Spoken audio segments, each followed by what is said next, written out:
Hey guys, I'm Drew Scott. Spending money where it counts is so important, especially when you're looking to sell your house. And if you want to know where to spend that money, stay tuned. This is Setting the Stage.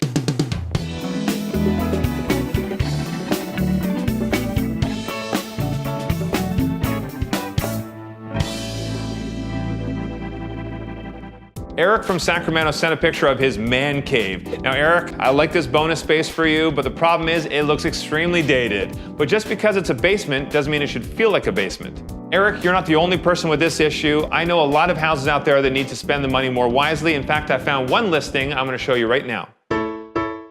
As you walk into this house, it actually looks pretty great. New hardwood floors throughout. The ultimate staging, look at this. I wonder if they actually knew I was coming. I didn't think so.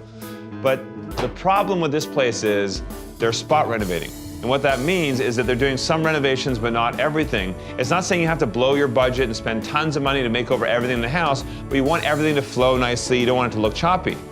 And you can see the hardwood floors are in the main area, the dining room, and then this back living area, but they're not here in the kitchen. It should have just flowed all the way through. This kitchen is the epitome of spot renovating. You don't want to just do new countertops, but change nothing else. The shaker cabinets, they need to be painted out. You have old appliances, you could have put stainless steel. Fluorescent light, which is terrible in a house, never use fluorescent lights, that would have cost you less than $200 to swap that out. Let's head upstairs.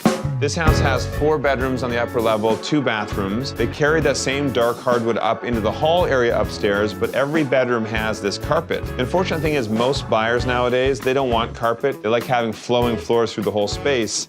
I can actually see it's missing a transition here as well. So yeah, you can see right underneath the carpet. Yeah, I'm not sure why they would have spent the money on that carpet in every single bedroom when they could have spent that money possibly doing the vanities. It's clean. I'm not saying this house is bad. It actually doesn't look bad. They've staged it well, but there's some choices that they've made where they have renovated and other areas they didn't renovate. But this house does have a massive basement, but it is unfinished. This is a neighborhood though where this basement being finished would add a lot of value and people would pay more for it. You could create a theater room, you could create a bonus bedroom over here. You would need larger windows, but there's a lot you could do with this space.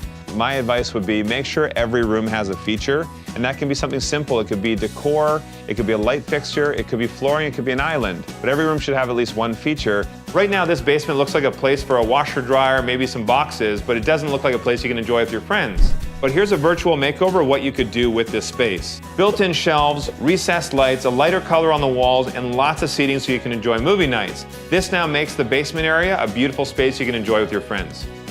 Transforming a basement like this could cost $20, $30, even $50,000. It just depends on the finishes that you use. But have a contractor come in and quote the work for you, and then you can make a decision from there. Just because it's in the basement doesn't mean it has to feel like a basement. Lighter colors on the walls, recessed lights. You can also have some beautiful decor pieces throughout. Lots of storage is important. That makes it feel more fresh, open, and inviting for friends and family to join you down there.